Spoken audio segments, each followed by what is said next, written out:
Welcome, everyone, to the Illusion of Consensus podcast. This is Rav Aurora, independent journalist based in Vancouver, Canada. And I'm here today with Maxime Bernier, who is running as the People's Party of Canada candidate here for the upcoming federal election, which is less than a week away. I have a mostly American audience with a lot of Canadians as well. But as many people know, I was co-hosting this podcast with Jay Bhattacharya for about a year and a half. And we focused a lot on American issues, but I do have a substantial Canadian readership and people who watch the podcast. And I am Canadian, living here in Vancouver in British Columbia. So this is very important to me, this upcoming election as a Canadian citizen. And Max Bernier is someone who I've been following for a few years now. And I've found the People's Party of Canada to be one of the most principled options out there that is really strong on economics, immigration, and other issues like censorship as well. And so I have a handful of topics I really want to get into with the Max and talk about the election generally and some of the most important issues. So, Max, thanks for coming on. I'm very pleased. Thank you for having me. That would be a nice opportunity for me. Yeah, excellent. So, tell us, what do you think are the top three most important issues right now for this upcoming election? Mass immigration, and after that, it is the tariffs, the commercial war, trade war that the conservatives and the liberals are doing against the U.S. I'm not for that. We must not impose any tariffs, but we'll be able to have a discussion about that. And the third one is the woke ideology that is everywhere in Canada, that is destroying our civilization. We need to have a discussion about that. The fact that there's only two sexes and, the DEI radical ideology. We are against that. So I believe it is the three most important. And the fourth one will be the economy. We are maybe in a recession right now. Our standard of living is going down. So there's a lot to discuss. Let's go to economics first. I want to spend a good amount of time on immigration, actually. I find that to be one of the most interesting issues, and there's a lot of things to talk about there. But when it comes to economics, can you explain how Justin Trudeau's policies have led us to this very abysmal state economically? Yeah, under the Trudeau government for the last 9 years, we were not able to have a balanced budget in Ottawa, deficit, deficit, and deficit. And actually, it took us in Canada 148 years to have accumulated a debt of $600 billion.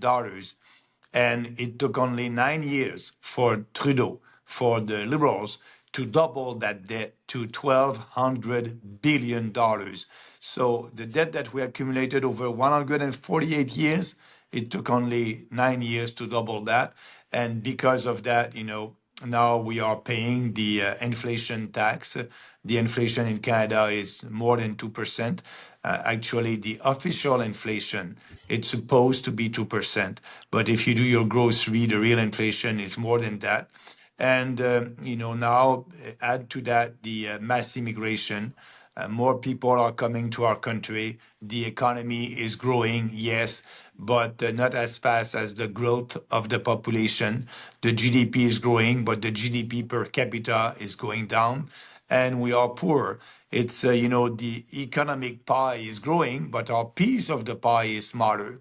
And, our standard of living did not increase the last 9 years.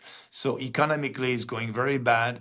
And I believe that we are in a recession right now in Canada, and people are losing their jobs. They are, they are paying that inflation tax. So the economic situation under Trudeau was very bad. And right now, if you look at the Conservatives and the Liberals, the two main establishment political parties, they won't balance the budget in 4 years. That is irresponsible. That is not fiscally responsible. That's why, I said the Conservative Party of Canada is conservative in name only. What they want to conserve is all the bad liberal policies, and they are like the rhino in the U.S., Republican in name only. So it's a big disaster here in Canada. Can you explain which policies by Trudeau led to these economic outcomes? Yeah, the fact that for him, more spending equal more stimulus for the economy. He think that spending money that we don't have, creating deficit, that will stimulate the economy. We know that it's the opposite. It is a sedative for the economy, and the tax policies, the increase of the capital gains tax. Now we know that. Carney won't go there. But people are paying a lot of taxes here in Canada, and we need to lower taxes. But before doing that, we need to be serious and tackle the deficit. So if you add to that the DEI radical ideology, the fact that the federal government is promoting people not based on their competence, but based on their sexual orientation, the color of their skin, all that we have right now in Ottawa, a lot of civil servants that are not that competent, and for the Trudeau government, it's okay, and all the scandals under the Trudeau government. But now with the new leader, it's it will be a little bit better than Trudeau, but Carney is driving us at full speed into a wall, and Poliev, the leader of the Conservative, will do the same, but he will respect the speed limit. So we are the only party that is fighting for real conservative values, free markets, more freedom, Hmm. and I think that we can make history in that election. Yeah. Yeah, you mentioned taxes, and I had a pretty brutal awakening last year. The year, yeah, late 2023. I had a pretty brutal awakening with the sorry. You mentioned taxes, and over the past year and a half, I had a pretty brutal awakening in about late 2023 with the rise and success of my podcast and newsletter. I learned in a pretty painful way just how high the taxes are. I had no idea how high they are, how high they were until it came time, or a few months before. Luckily, I had a really good accountant, but I was oh my god, like the amount of money that they take from you, provincial and federal taxes, is absolutely insane. And if I was living in Florida or Texas or Tennessee or even some other Canadian provinces, but even there, it's still more than other similar American states. You'd be saving an incredible amount of money living in Florida or Texas, saving 20-30K a year for Yeah. the kind of income that I was making. And it's just, where does that money go to? And people like Joe Rogan talk about how if we really felt like the government was doing a good job, okay, all right, you took a large amount and it sucks, but okay, it's going towards good causes. And I'm sure some of it is going to good causes, but a lot of it seems to be waste, or at least the outcomes are not good. So clearly something is going wrong. And people Yeah. who are doing well economically, who start their own business like I did, end up having to give a substantial amount of that to the government, and who knows how that's allocated, and clearly it's not being managed well. Yeah, our tax system is not promoting the creation of wealth in our country. You just spoke about corporate income tax. If you add the corporate income tax at the federal level plus the one at the provincial level, altogether, corporation will pay 26.5% income tax. And if you compare that with the OECD countries, with the Western countries, the average there is 24%. And President Trump said that he will lower the corporate income tax in the US. So if we want our businesses, our entrepreneurs to be successful and be competitive, we need to lower the corporate income tax. And our proposal is to have a flat tax on business at 15% for every business. Mm. And also at the same time, we are paying a capital gains tax in Canada. We are the only party that is ready to abolish that, because we want people to have the right incentive to work and create wealth in this country, and to have economic development. we need to have investment in our country. Canadians must invest and create jobs, and we must have also more foreign investment coming to our country. So that's why if you abolish the capital gains tax, that would be a right incentive for having more investment and more jobs for Canadians at the end. Yeah, and it's this tax the rich ideology, right? And that we see here Yeah. in Canada, this idea that if billionaires should not exist, millionaires they should pay their fair share. And if I were to try and steelman that perspective, I guess that is the argument, right? That people who are making millions and billions of dollars, they should be contributing to the betterment of society. What's your response to that idea? Yeah, tax the rich, but also under Carney and Polyev, it is taxing the poor also. For example, the tariffs that Polyev and Carney are imposing to us, that trade war, they are imposing 25% tariffs on all the imports coming from the US. And it is the Canadian consumers who will pay for that, Canadian businesses. They are telling us we need to do that, because we need to fight, and that will be for the best of our country. But that's the opposite. These tariffs won't have any effect on American businesses because our market is not so big, and for them it's not that important. But the big impact is on us Canadian consumers. So they are taxing the poor. And another example of that is the tariffs that Carney did impose on cars coming from the US. It's a little bit complicated, but what he said with the new tariff, the federal government will raise $8 billion, and they will give that to automakers, to the car industry. But what he's saying to us by doing that is saying, I will tax the poor consumers in Canada, the ones who will buy cars, and I will raise from them $8 billion, and I will give that to rich corporation.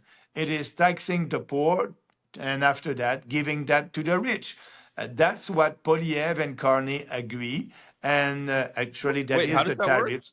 How does that work? So You tax the cars and then you give it to the corporation? How does that work? What policy is yeah, that? yeah. That this is the new tariff that Carney did impose, and so by doing that, yes, that will be the Canadians who will buy a car that will pay that new tariff.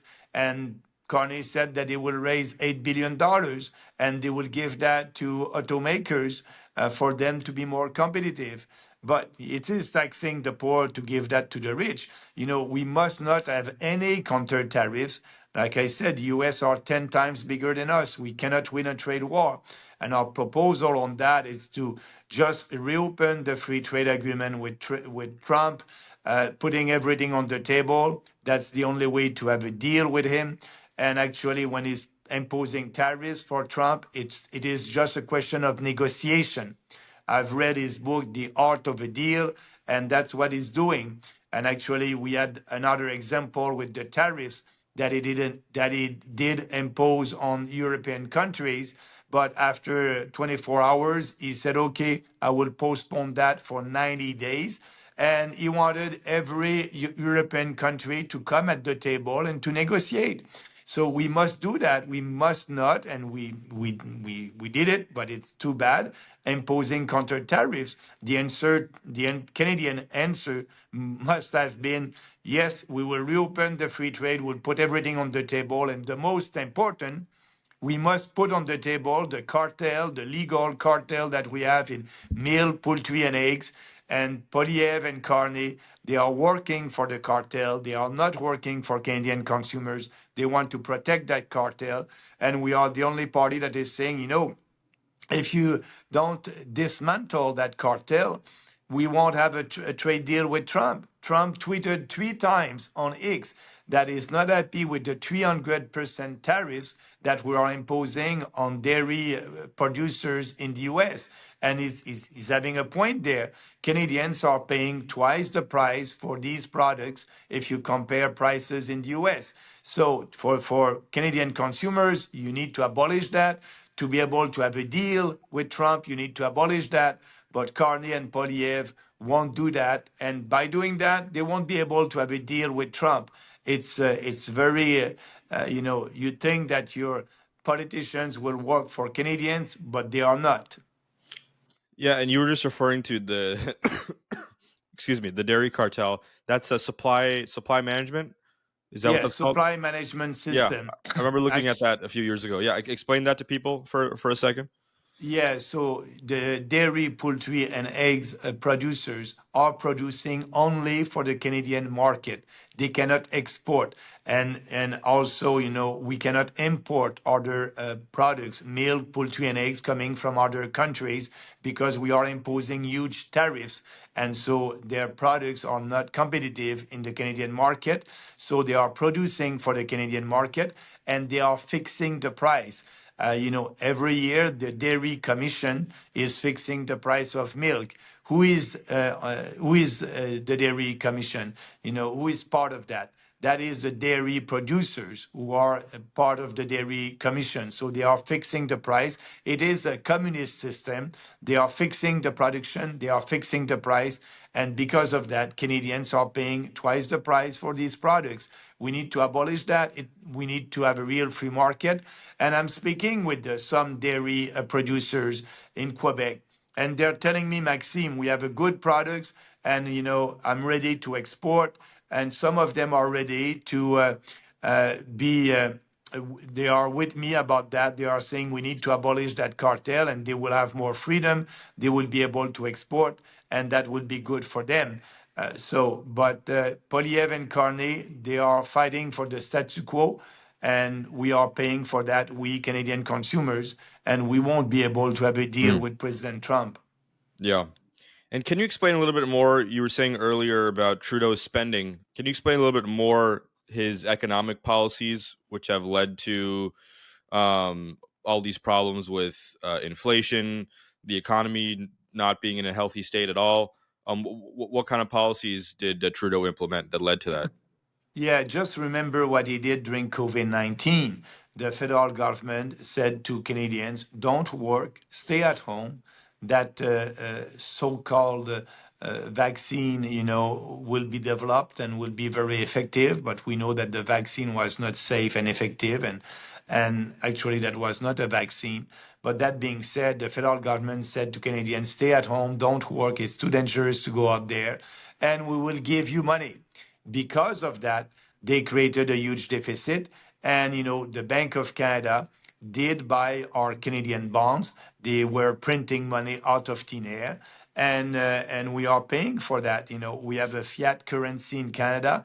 Our currency is not based on gold. It's just a fiduciary currency, a fiat currency. So they were able to print a lot of money to buy these Canadian bonds, and the Trudeau government was able to do this huge deficit, and because of that, now we are paying the inflation tax.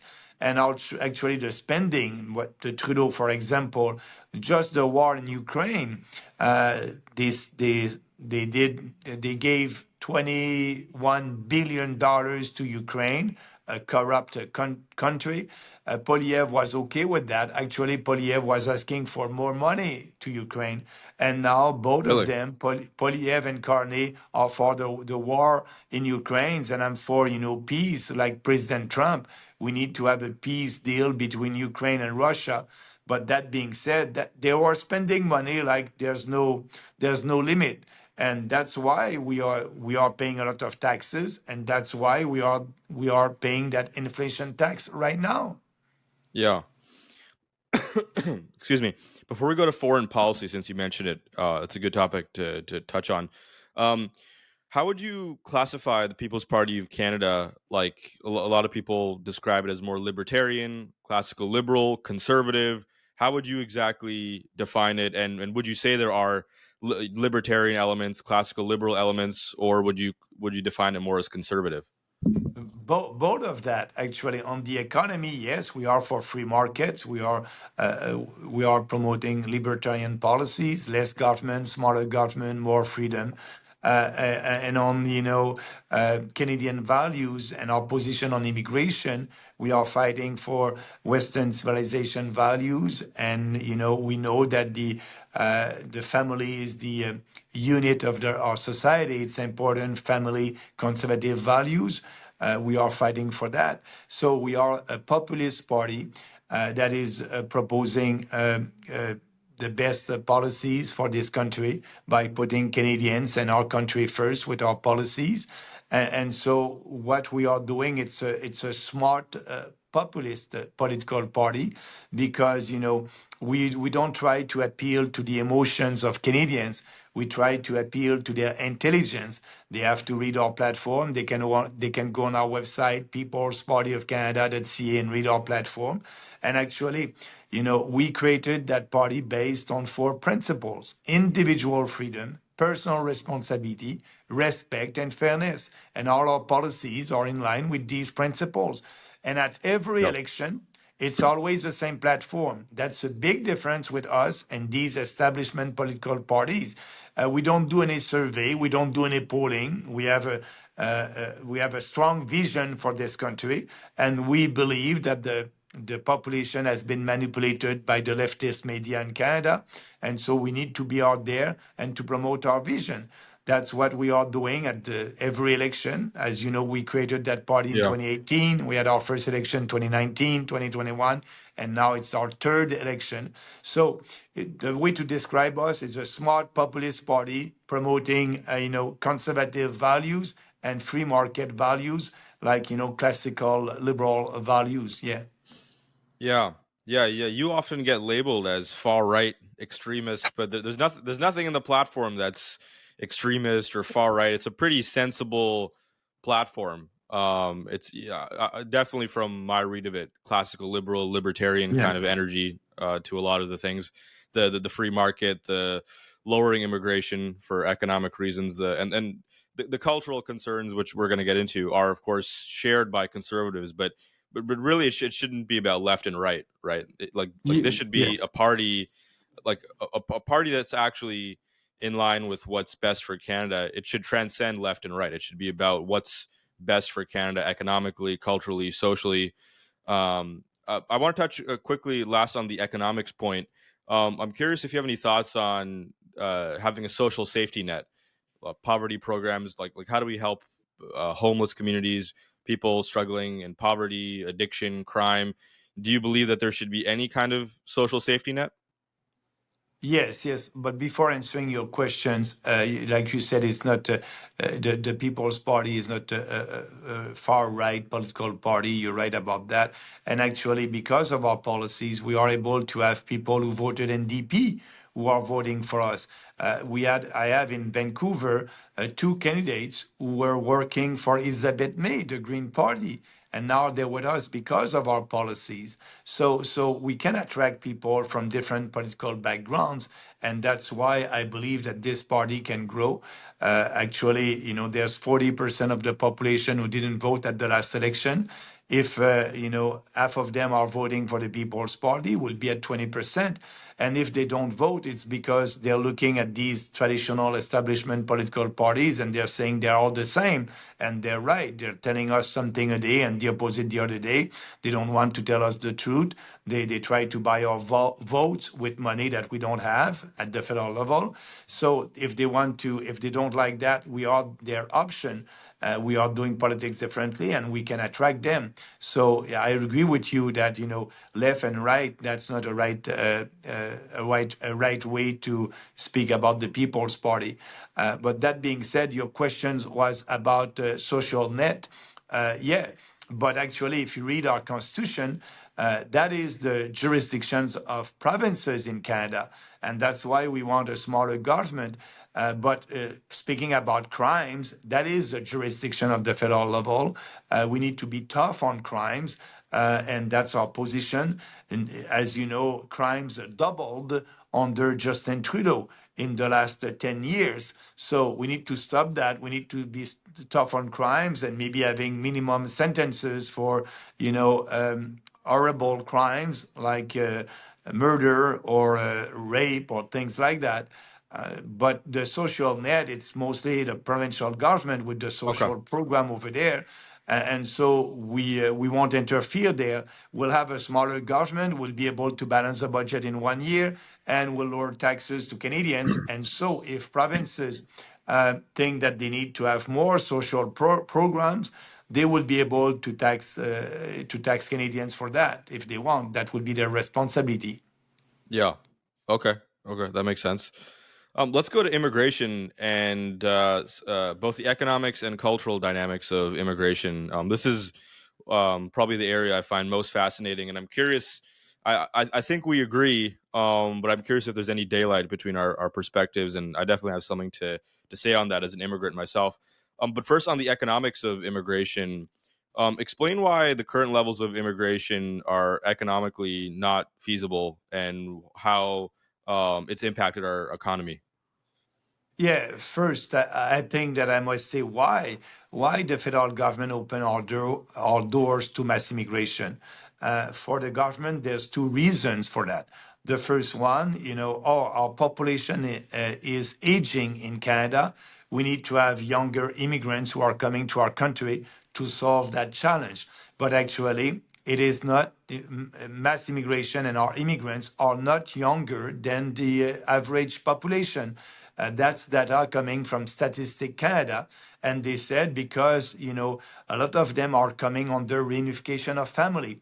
And for the government, a family, it's not only the dad, the mom, and the kids, it is the entire family, brothers, sisters, uncle, grandmom, granddad. And so they're coming to our country. And that's why, immigration is not helping to slow down the aging of the population. And second, they are saying that we need mass immigration because of labor shortage. Actually, what they are doing, they are bringing, low skill immigrants that are coming to our country, and it's cheap labor for big businesses like Walmart.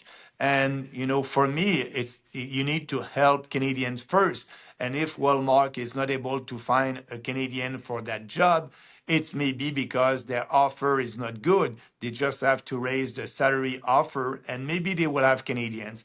And if they're not able to have Canadians, I will sell, the manufacturing sector in this country must invest to be more productive with robotic and being more productive. That will be the only way for them to be able to grow. So, and right now we are in a recession, I believe so. And so why opening our doors to mass immigration? And that's hurting Canadians. So we need to stop that. And these arguments that are coming from the government are not, based on reality and facts. So the impact of mass immigration, I said it, we have people coming from third world countries and they're bringing their culture. And for me, every culture is not equal. So Yeah, when you are, but before we go to the culture, I want to stick to the economics for a second. And by the way, it's funny. You sound like a liberal almost to a layman's ears when you talk about if Walmart, if they're not getting the cheap labor that they're looking for, then they should raise the salary. You would find a lot of like-minded opinions on the left side. But I agree with you that if they're not finding those cheap laborers, then maybe they're not providing a good enough salary, right? and yes, you have a point there. And because we'll lower taxes to every corporation, a flat tax on business at 15%, we won't impose, like I said, a capital gains tax. So they will have more profit, and they will be able to do that. It's all together. But okay, what was your question? You said about the economy? Yeah, I was gonna say, do you think like the supply of immigrants that we've had, and I'm curious if you have any numbers you can provide on that of how many we're letting in. Do you think the supply exceeds the demand right now? Like, do you think all the immigrants that are coming, do you think we're able to properly take care of them and actually satisfy their needs, or are we letting in way more than we can actually uh, take care of and give a good standard living to? Yeah, but let's speak about mass immigration. what is mass immigration? Is it true that we have mass immigration in our country? And there's some data about that. Actually, the growth of our population, last year was 3.2%. And if you compare that with the average growth of the population in the OECD countries in the Western world, that was 0.5%. It is 6 times more than the average of Western countries. This is mass immigration. And another statistic, 97% of the growth of our population is coming from immigration. It is the replacement theory in action. So, if we have mass immigration for the next 5, 6 years, that is the replacement theory. So this is mass immigration, and we need to stop that. What is Yeah. the economic impact? Just the first one on housing, as you know. For the liberals and the conservative, they are telling us we need to build more houses, but they don't want to build more houses to solve the housing crisis or to help Canadians to be able to buy a house. They're doing that to be able to have more foreigners coming to our country. So the solution is supply and demand. And it's easy for the federal government to solve the housing crisis, just stop the demand. And prices will go down, the pressure will go down because we know that these foreigners need a roof. And if you stop that and you have your moratorium on immigration and you do your deportation of all illegals, that will solve the housing crisis. And add to that also a policy with the Bank of Canada. Like I said, the Bank of Canada is creating inflation. They have a mandate to create 2% inflation every year.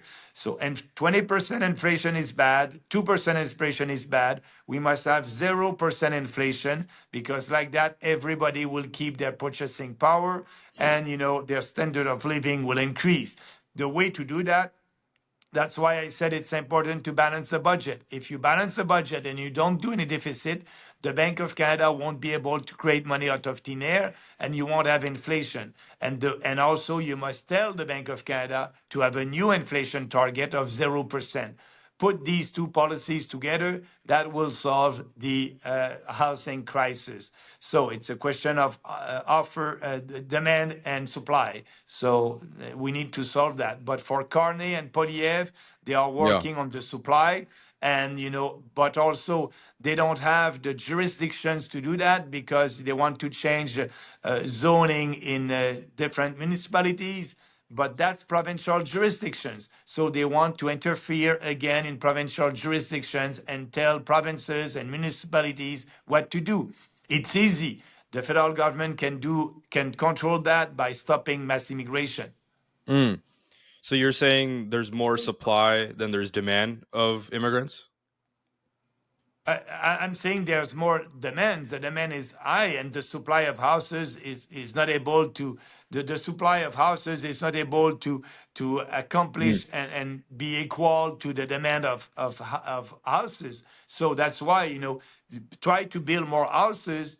It will take time and it won't solve the problem. And the federal government doesn't have the jurisdictions to do that. It will have to interfere and tell provinces what to do in their exclusive jurisdictions. So the solution for the federal government is to stop the demand.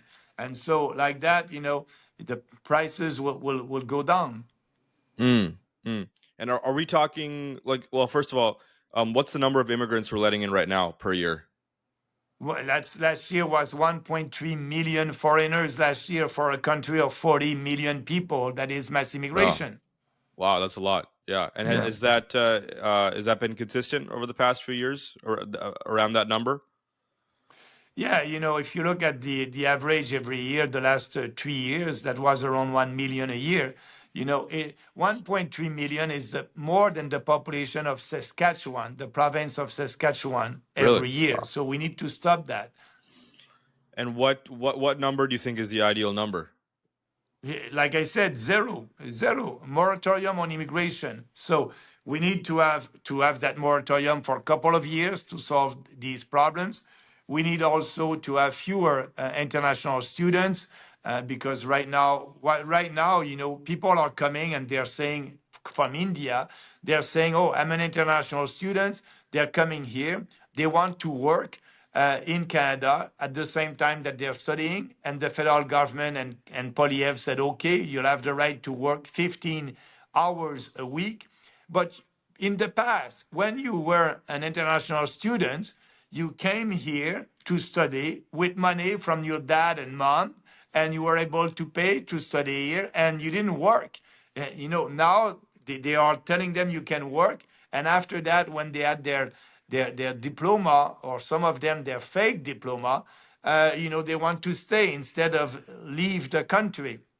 So Polyev and Carney are telling them, we will give you the permanent residency. We are telling them, you don't respect our legislation. You are supposed to leave the country when you have your diploma. And because of that, we'll give you a nice gift. We'll give you the permanent residency. And that is what is happening in our country. For us, international students, we must cut that by half, and they must not have the right to work in Canada. Right now, young Canadians, it's very difficult for them to find a jobs, and semi-retired Canadians also. So they are coming here to study. They will have to study, and they won't have the right to work. That's what we need to do. For the temporary foreign workers, I'm okay in the agriculture sector, but we need to have fewer of them. And now, they're temporary foreign workers working in Tim Horton, but they're not temporary. After that, they try to stay in our country. And we are opening our doors to fake refugees. We need to stop that. So that will be our reform. No more permanent residents for the next couple of years until we solve the problem of mass immigration, and until we will be able to integrate all these people who come to Canada. Now, the majority of them are not speaking English or French. They Yeah. cannot, and they don't have a job. They cannot integrate into our society, and they're living in ghettos in Burnaby, in Surrey, BC, or Yeah. in Brampton, Ontario. We need to stop that. Yeah. Before we get to the cultural arguments there, for why are you opposed to international students coming, studying, getting their degree in physics, math, engineering, oftentimes STEM fields? Why can't they go on and contribute and go to engineering firms or tech firms? They can do it, but right now, that's not the kind of international students that we have. So that was the case in the past. So that's why we need to, now they're using international students' visa to be an immigrant. If you want to be an immigrant, you must apply at the front door, the real door, in the embassy in your country of origin. You must have an interview in person, and you must be able to speak English or French like we did in the past. But before reopening our doors to immigration, we need to have that pause. But for international students, yes, fewer of them, but you come here and you are studying here. Now, universities and fake colleges are using that to fund themselves, to have more money. That must not be the case. That must be the exception. That this program is huge and it's a way to fund universities. It must not be the case. That's why we want to have fewer of them. Mm. So you're saying most students now are not in that typical case of studying math, physics, and then getting an engineering job No, in Vancouver? No, actually, there's some, in Brampton, Ontario, and I know that the federal government is doing investigation on that. Colleges over there, these people are during COVID-19, actually, they were not in Canada. They were studying, in their country in India, and after COVID, they were able to come here and finishing their studying. But they had their diploma and they didn't work in that in that field because there's no jobs. And now a lot of them are across the country and they try to stay here, and it's not working. We need to stop that. Mm. But of course, there are some students coming and studying computer science, Yes. engineering, things We like that. want more of them. We want more of them. Actually, yes, the real international students, not the fake one coming from India that we have right now. So students coming from, say, India, China, Japan, who want to study computer science and engineering, They will and be want welcome. They will be welcome. Yes. okay, but why not then allow them to then have computer science and engineering jobs in Canada? After that, you go back in your country of origin, and if you want to apply to be a Canadian in your country of origin, you apply to be a permanent resident, and it will be easier for you because you'll have more points being in Canada for 3 years or 4 years. You know the culture of this country, so you apply, you go back in your country like we did in the past, and you apply to be an immigrant if you want to be an immigrant, and it will be easier for you because yes, you know the country, you know the culture, and you'll have more points, and you'll be able to come to Canada as an immigrant. Yes, but before that, you need to go back to your country of origin and doing the paperwork at our embassy in your country of origin, like we did in the Okay. past. Oh, so you're saying this is kind of like a loophole, so people come in as international students Yes, and they end up staying longer, and so you want them to follow the rules as they've always been done, rather than come in absolutely, as international students, but really it's a scheme to just stay here. absolutely, yeah. And so and so in that scenario, let's say people, whether they've studied in Canada and gone back, or they've gotten their degrees in India in a field like engineering or computer science, what are your thoughts on those? Because particularly a lot of people from India and China, they come into places like Canada and the US to work in tech and computer science engineering. What are your thoughts about people coming in and working in STEM fields in Canada from other countries?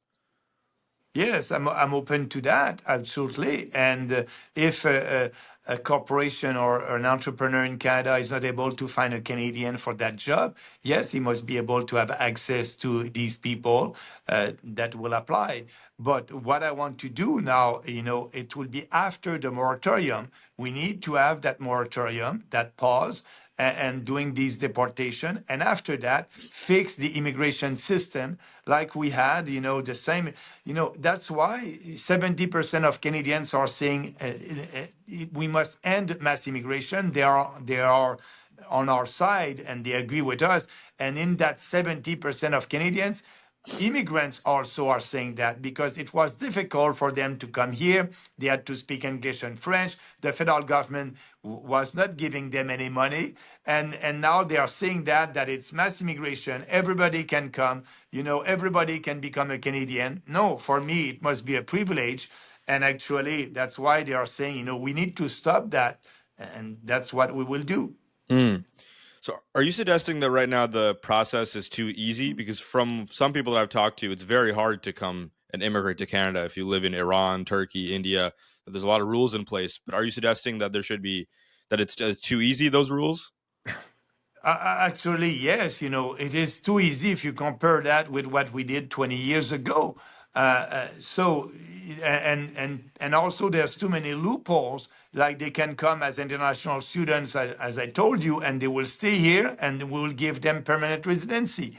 So we need to stop that, and that's our position. It's very clear, and Yeah, it's shared by a lot of Canadians. But the conservatives and the liberals don't want to speak about that. yeah. How is it easier now compared to 20 years ago to immigrate? Yeah, why we are having so many people. People want to come to our country because we had a great reputation as a country.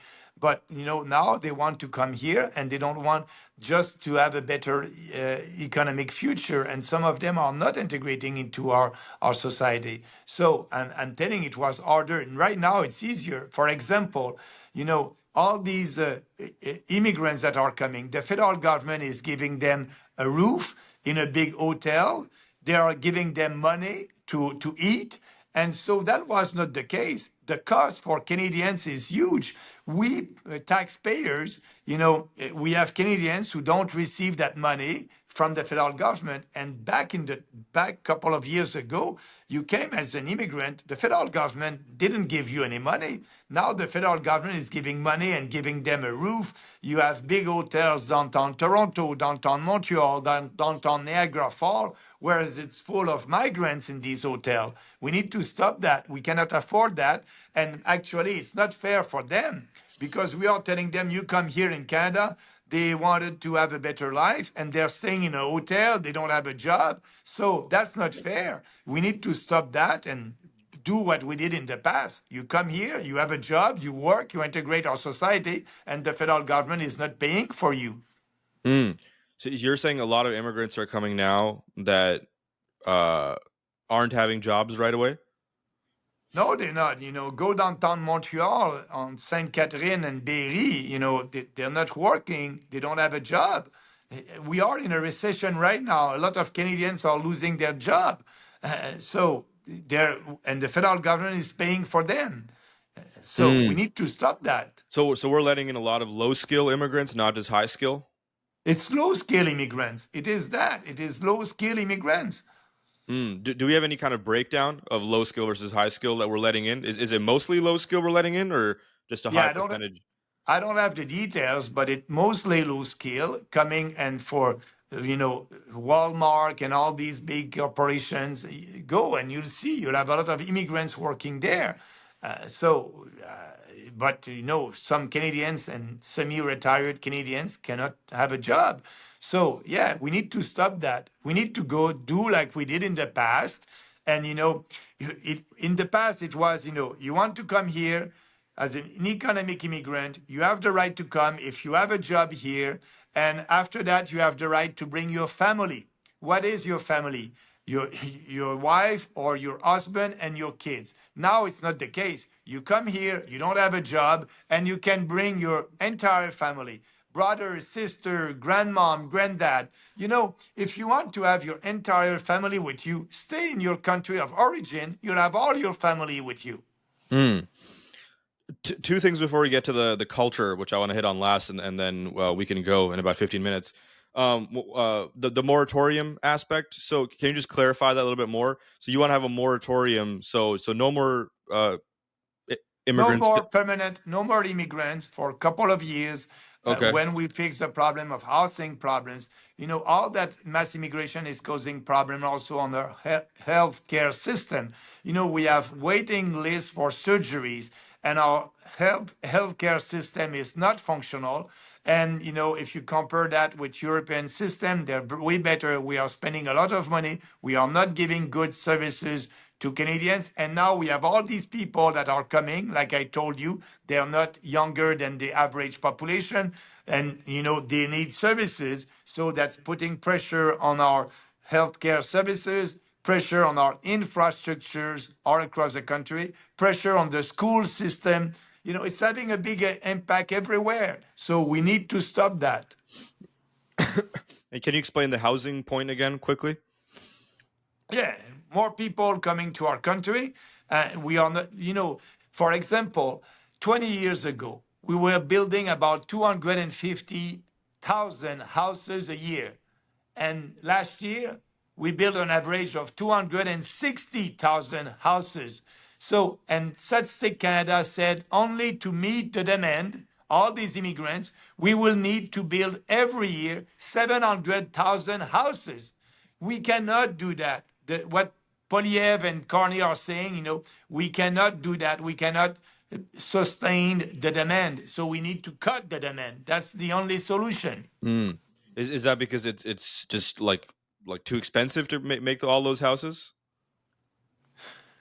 But it is, actually, right now, it is the public sector that wants to build new houses. It must be the private sector. Yes, it is expensive, and the federal government will give subsidies to do that, money that we don't have. So let's stop the demand, and the housing market will go down a little bit, prices will go down, and the private sector will be able to build these new houses.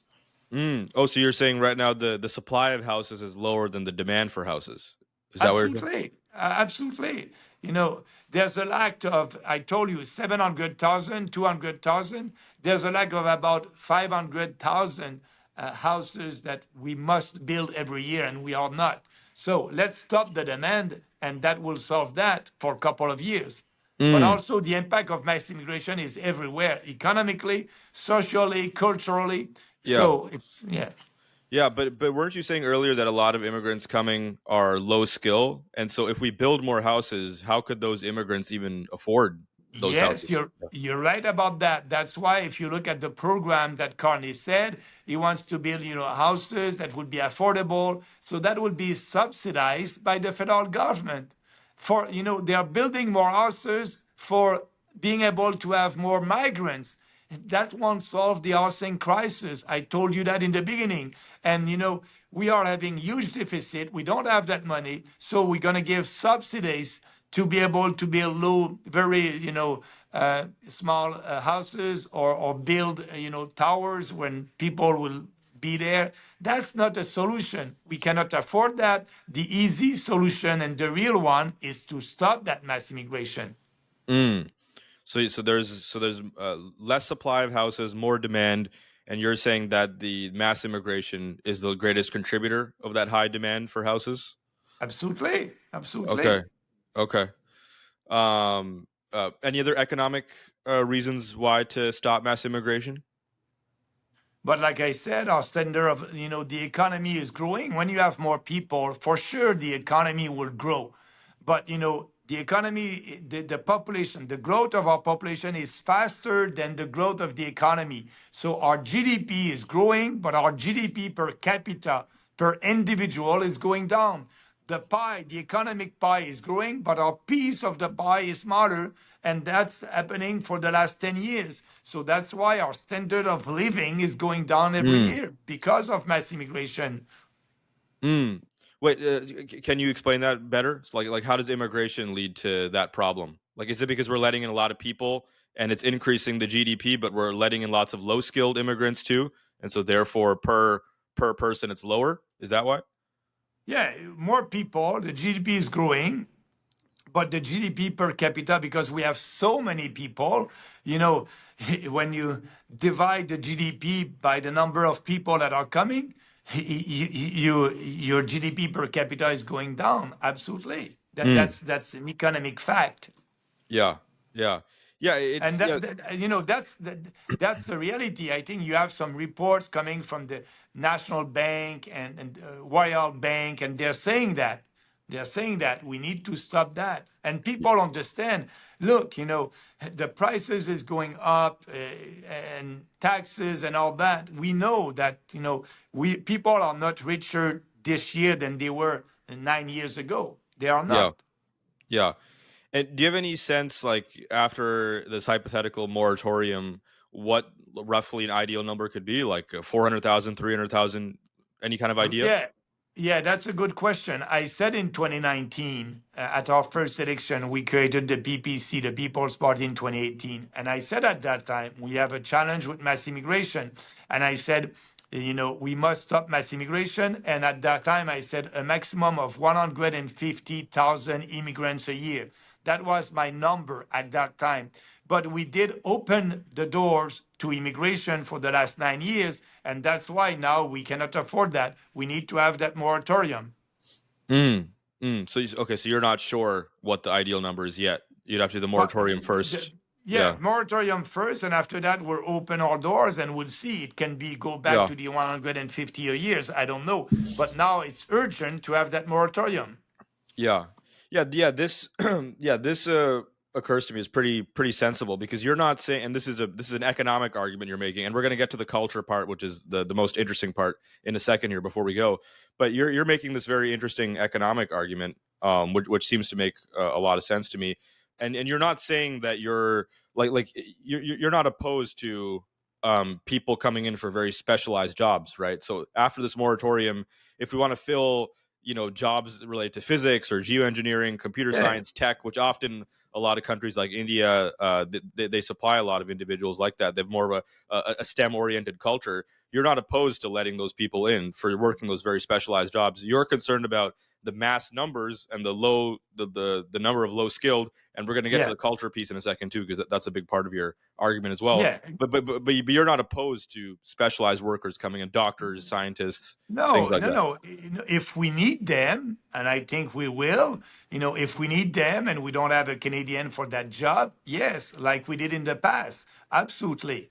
High skill immigrants. Yeah. Okay. And let's get to the cultural part, which is probably your most controversial position, which I find really interesting. And I actually I'm curious how much daylight there is between our perspectives, but I do, from what I've seen, I do agree. But I think there are some questions and concerns though that I have with it. So you propose the repeal of the Multiculturalism Act, is that correct? Yeah, absolutely. It is a failure in Europe, in Germany, in UK, because like I said, the basic of multiculturalism is all culture is equal. That's not real. That's not the fact. That's not the reality. We need to abolish that legislation and we need to stop to promote multiculturalism. This country, Canada, is a diverse country. Yes, the culture in Quebec is very different than the culture in Alberta. The culture in Ontario is very different than the culture in PI. That's unique. We are unique and we need to preserve that. I agree with that. But that being said, when you have mass immigration and you have people who are coming here and you are telling them, don't integrate into our cultures, keep your culture, and that's it, you're welcome. When the federal government is giving, for example, subsidies to a Canadian from Chinese origin to be able to celebrate the Chinese New Year, I'm against that. If you want to do that, do it with your own money. The federal government must promote our idea, our culture, our history, and not promoting other cultures. That's what they're doing with multiculturalism. We are sending a bad signal to these immigrants.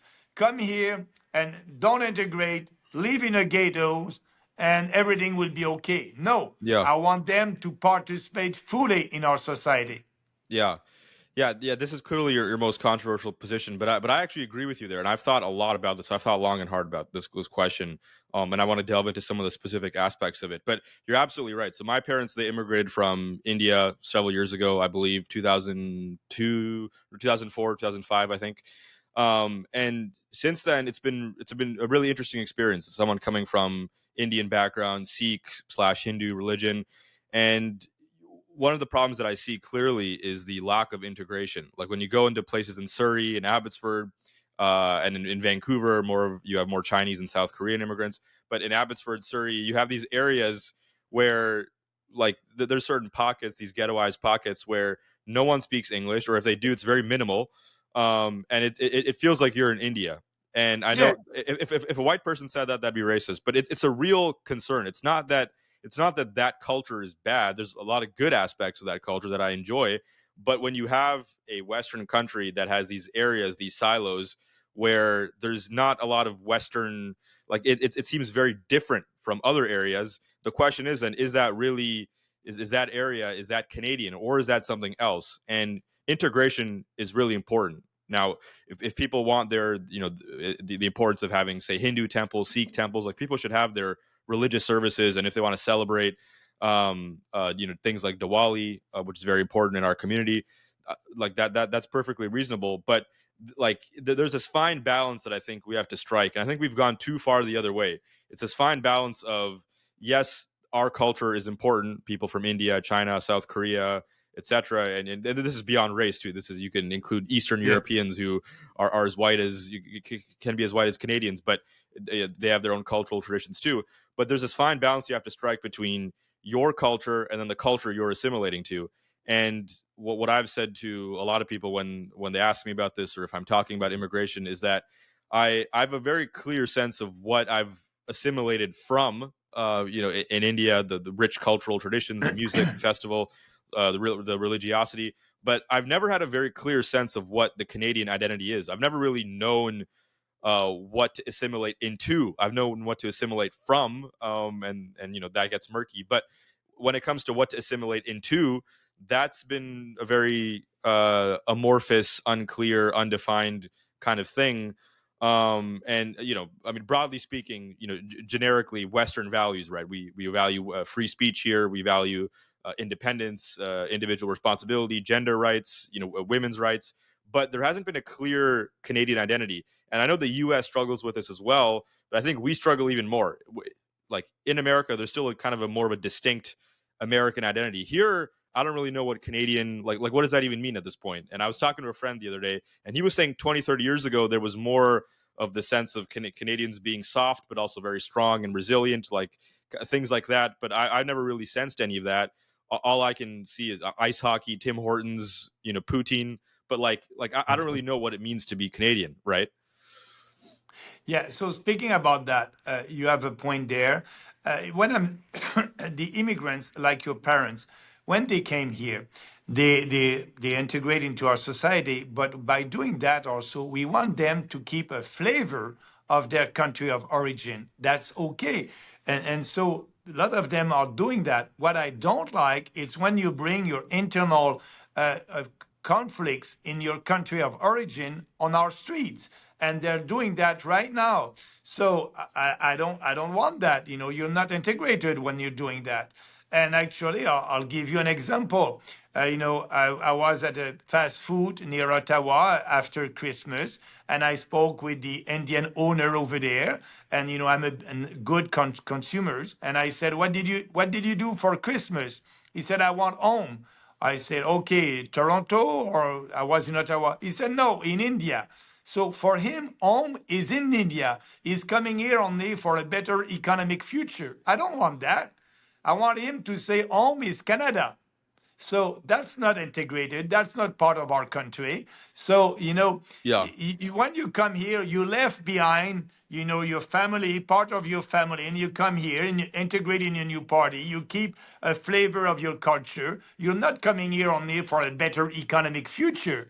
But that's what is happening with mass immigration right now, and all these, and you have these politicians who are wearing a new costume every weekend. I was in Brampton, Ontario, and we have candidates from Indian origin. I never wear anything on my head. I don't do politics in a temple. I don't do politics in a church. I don't do politics in a synagogue. But I don't wear anything. I'm with them. I respect them. They have a turban. I respect them, but I won't have a costume. I'm in Canada. So they're having a costume, Carney and Poliev and Trudeau. So what is the message? Come here, bring all your culture and all that. No, you must integrate into our society. That's why we need to stop that, being sure that they will come here, they will have a job, they will integrate. That's the most important. Now they don't have any job. They're living in ghettos with their peers, and Yeah. uh, and that's a problem. Yeah, yeah, and you're referring to this kind of virtue signaling where people are participating in these alternate cultural rituals and festivals in order to appeal to various voters. And again, this is such a fine line here, and this could be misinterpreted so easily. Like what you just said could be viewed as racist or xenophobic so quickly. But what you're saying, and this really needs to be understood, and we need to put a fine point on this, is that you're not saying that people should only come here who are white. People should leave all their culture No, behind. People should leave their Hinduism, Sikhism, Buddhism, whatever behind. You're saying that there is a lack, an absence, a deficit of a concrete Canadian identity. And so what you have is people coming in with their cultures as good as some of them are, not all of them, but as good as some yeah, of them are. There's obviously in Europe you're seeing a lot of conflicts, and I've read and written about this a little bit as well. The cultural disharmony and conflicts between Western values and more Islamic values, and you're seeing lots of immigrants from Muslim majority countries. We have a bit of that problem too, but not to the extent of Europe. They're really struggling in places like Sweden and France and Germany, where you have these yeah, these no go zones yeah, with migrants from Muslim majority countries, where clearly they're not respecting women's rights, gay rights, free speech, things like that. We're not seeing to the extent that they are, but they're clearly struggling. And if we don't be careful, and if we're not mindful right now, then we can end up like Sweden and Germany and France. But here, you're not saying leave all your religion, all your culture, all your no, food, all your things behind. no, You're saying that we don't have a lack of concrete Canadian identity, and that's resulting in this complete disharmony and this lack of cohesion. And so it's like, yes, bring your own cultural traditions, your religion, your food, your music, but also put that into the context of a Canadian identity. And this is where it's like, okay, it's and this is where it's the leader's fault. It's like, yeah, it's not even really, it's like the immigrants' fault. It's like the Canadian leaders, they're letting people in, and the immigrants are doing what they want to do, and they have their own culture, but they're not providing this envelope, this context, this concrete Canadian identity. And like we're seeing that deficit. And so maybe you can explain kind of what you see as this new unified Canadian identity to be. Like what is that replacement for what we've seen right now, which is pretty much nothing. Like I don't see a Yeah. clear Canadian identity. Can you describe what that clear, defined Yeah. Canadian vision is? Yeah, you're right about what you said. Come here, keep a part of your culture and a flavor of your culture. That's diversity. This country is a diverse country, but more and more diversity is killing our country. That's what I said. We must promote what unites us. What unites us as Canadians right now is, we must share the values that everybody is equal before the law. And we that's why we must have an interview with every immigrant who wants to come to Canada. And having the discussion that religion and politics are not together. We politicians must not. We have freedom of religion in this country, and that's perfect. But also knowing that we have a Charter of Rights. So we are a Western countries, knowing that if you go in Quebec, the majority of them will be francophone, and you'll have to try to speak French. If you go to Calgary, that's another culture that will be an Anglophone in province, but that's we want them to participate with us in that. We want you to celebrate the Canada Day, celebrate our history. We want you to know the history of this country. I've been told that I'm an immigrant, that everybody in Canada are immigrants. No, I'm a settler. I'm not. I have roots dating for 300 years, so I'm not an immigrant, and so they must understand that. This country has been built by francophone coming from France, from England, and the First Nation. This is our country. We are settlers. And I'm not an immigrant. It's an insult when somebody is telling me, "Oh, you are an immigrant like us." No, no, no. I'm a settler. 300 years. And so that's the same thing for Anglophone. So, but they must understand now they don't know that. We are telling them everybody's an immigrant. There's no culture in Canada, blah, blah, blah. No, there's a culture, there's an history, and they don't know the history of our country. I want them to know it. Yeah. Yeah, and people, they really like they're so focused on identity politics and diversity and race and sexuality and things like that. But you have to think about this very rationally. This is beyond left and right. Societal cohesion, cultural harmony, national harmony matter. And for me, as someone, I'm a very sort of cosmopolitan thinker. I'm interested in Western philosophy, Eastern philosophy. That also matters to me too, as someone who's interested in things like Yeah, Buddhism, meditation, Eastern traditions. yeah, I find very interesting, and I think it's important to learn from other cultures and take the best from other cultures. Things like mindfulness, meditation, yoga. I'm very interested yeah, in those things. That's very important, but so is also societal cohesion. And right now, the mainstream media and politicians, they're kowtowing to these leftist diversity tropes of racial diversity, and just bring in your own culture, bring in your own values. And it's like there's a half truth to that. Like, yes, again, there's some beautiful aspects of Indian culture, Chinese culture, South Korean culture, of yeah, course, but at the same time, you also need to have cultural and national harmony. You need to have a concrete Canadian identity.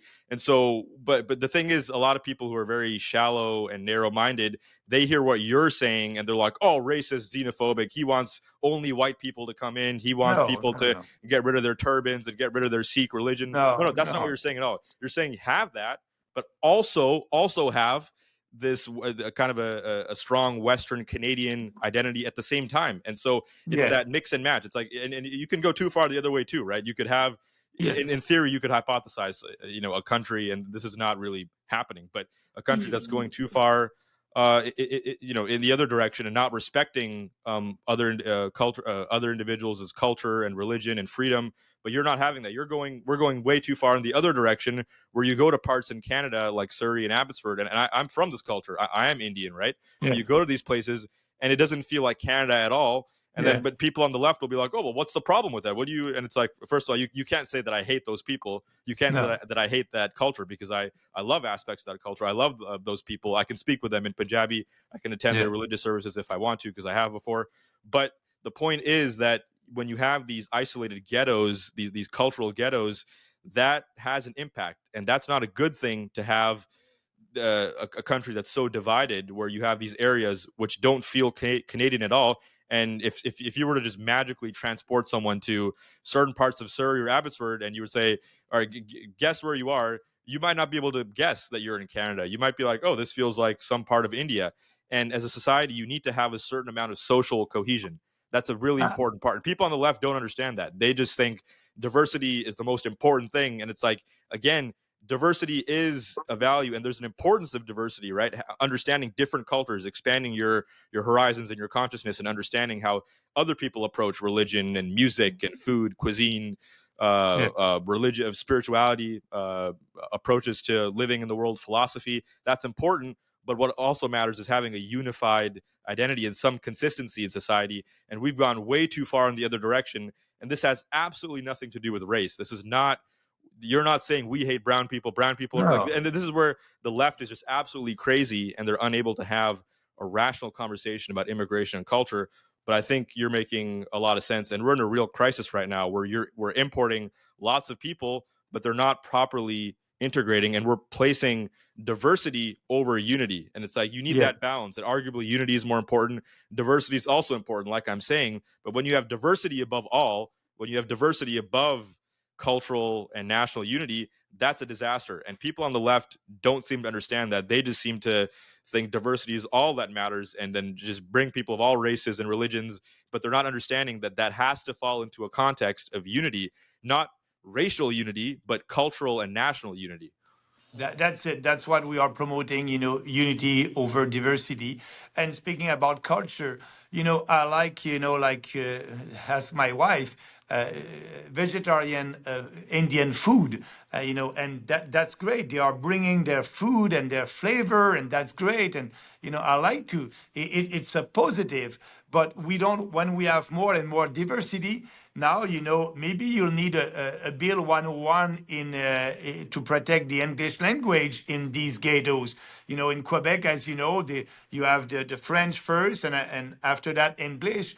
But in some part in BC or in Ontario, you are, like you said, in India.